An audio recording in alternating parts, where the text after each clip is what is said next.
Pass করে বের হওয়ার পর আপনি কি একটা জিনিস বুঝেন? ব্যাপারটা কি বুঝেন? পড়াশোনা করছেন আপনি?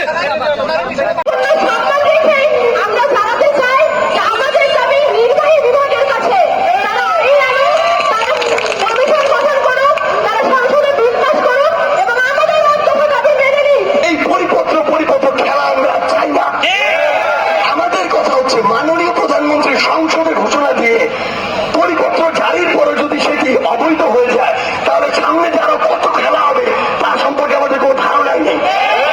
এই জন্য আমরা এই যে ছাত্র সমাজ বাংলাদেশে আমরা চাই এই কোটা সিস্টেমে স্থায়ী সমাধান হোক, এই কোটা সমস্যা চিরতরে সমাহিত হোক।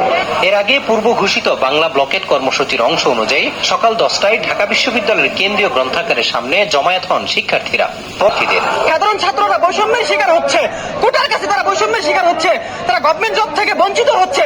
তখন দেখা যায় রাষ্ট্র ঠিক মতো চলে না, সেটা অচল অবস্থায় রূপ নেয়। আমরা সেই রাষ্ট্র সংস্কারের জন্য আমরা রাজপথে নেমেছি। আমাদের দাবি আদায় না হওয়া পর্যন্ত আমাদের এই আন্দোলন সংগ্রাম চলবেই। আমাদের ছাত্র সমাজের দাবি শুধু একটাই, কোটা বাতিল এবং সকলের দাবি মেনে নিতে হবে।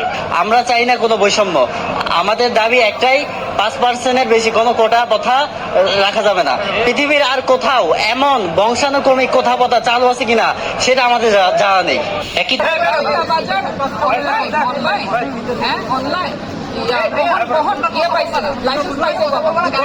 গত 15 বছর আগে লাইসেন্স পেয়েছে না।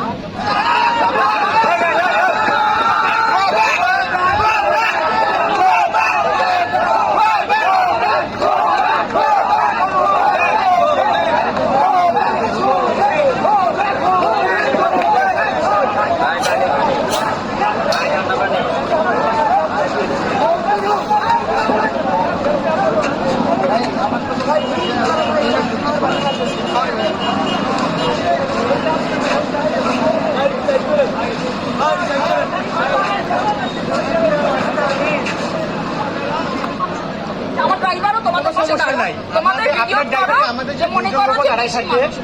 আমাদের যদি দুটা লোক দাঁড়ায় থাকে কোনো সমস্যা নেই।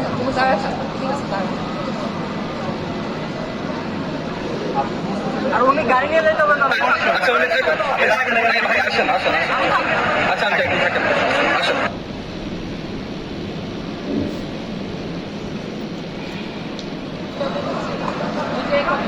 কেউ বলে চান, কেউ বলে চায় না, যায় না, তারপর আমি দাঁড়াও, তুমি দাঁড়াও, আপনি রশিদার পিছনে হ্যাঁ দাঁড়ান। মনে হবে আপনি এখানে অ্যাম্বুলেন্স দেখতে পাচ্ছেন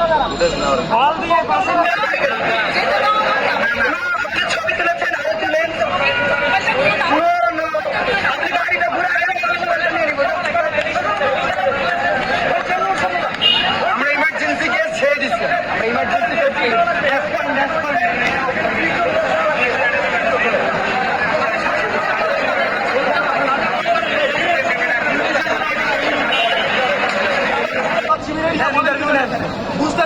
উনি আমাদেরকে জামাত বলে গালি দিচ্ছে।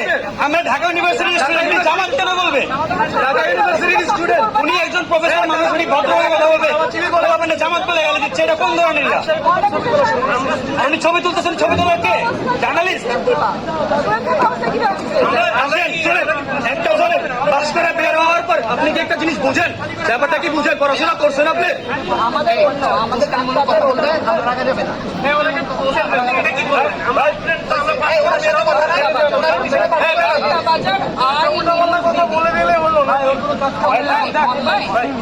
অনলাইন লাইসেন্স পাইছে গত 15 বছর আগে লাইসেন্স পেয়েছে না।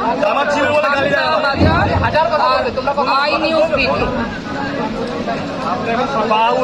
আই নিউজ বিডি বার্তা বার্তা